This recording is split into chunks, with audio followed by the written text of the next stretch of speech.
you don't want to snip too close. You want to always leave a little tail. This is maybe too much of a tail. I'm a teacher at a local art school in San Francisco, California College of Arts.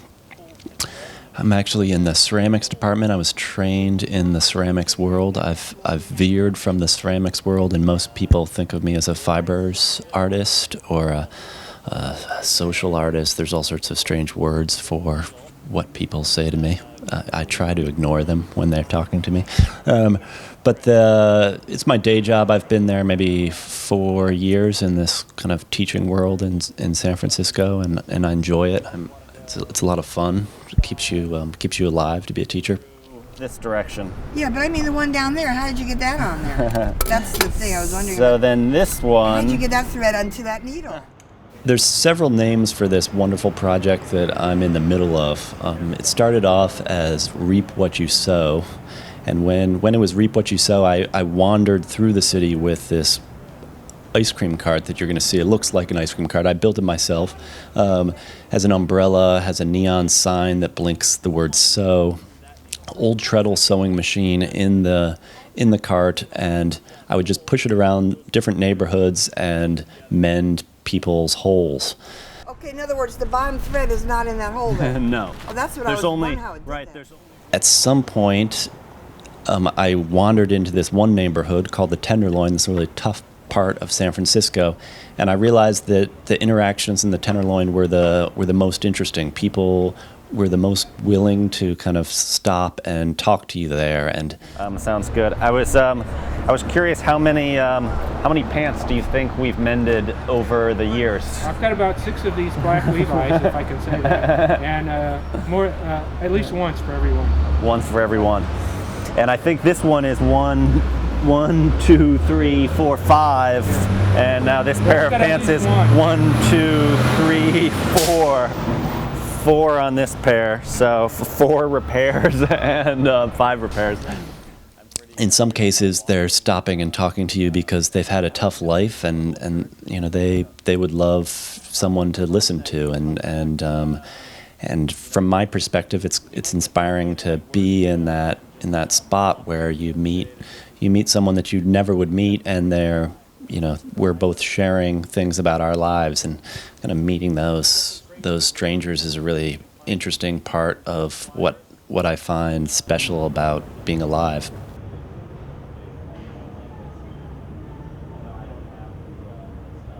We're standing in the Tenderloin National Forest, right in the heart of the Tenderloin, which is home to about 35,000 people. We're fronted by 4 buildings. 2 of them are owned by nonprofits, one of which is where we birthed out of, our birth mother, which is the Tenderloin Neighborhood Development Corporation's building. We conceived of it in '89 as to sort of visioning how open space could be sort of creatively transformed to benefit the over 300 people that live around this alley. Also to host and sponsor many different residencies by artists who have art and social activism and change and community development as a kind of working model. Michael Swaine is one of those really awesome examples of that, and we started working with Michael I guess almost 7 years ago now.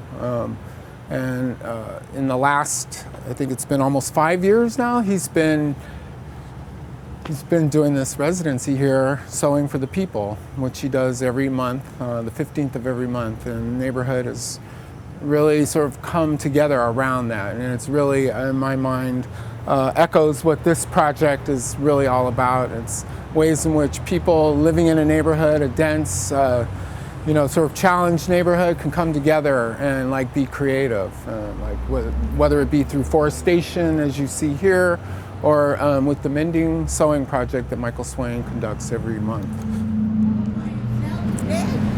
It's been people have come and stayed for a second and then run away.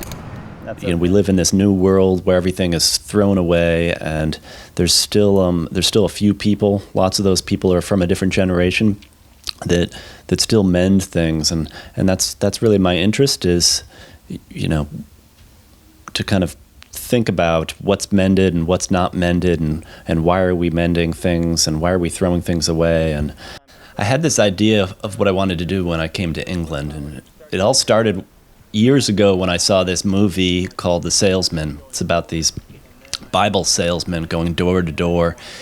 I can't remember what city it was, but it's a really bleak look at that profession of door-to-door salesman, and not about the salesman specifically, but about the salesman kind of interacting with these closed doors. And if you imagine these big cities, London being one of them. I live in San Francisco. I'm a huge fan of New York City. When you go to New York City, and it's just like big buildings everywhere, and you can imagine just all these people, like, who are they, you know, how do they get through life? And but we live in, like, you know, an air-conditioned world. We live in this world where all the doors are closed, you know, you're kind of afraid of your neighbors. And I'm really afraid of my project that I've created, which is to walk door to door through London, through several neighborhoods, and knock on people's doors, clunk, knock, clunk, clunk, knock, and try to, you know, stick my foot in without getting punched, without the door getting slammed.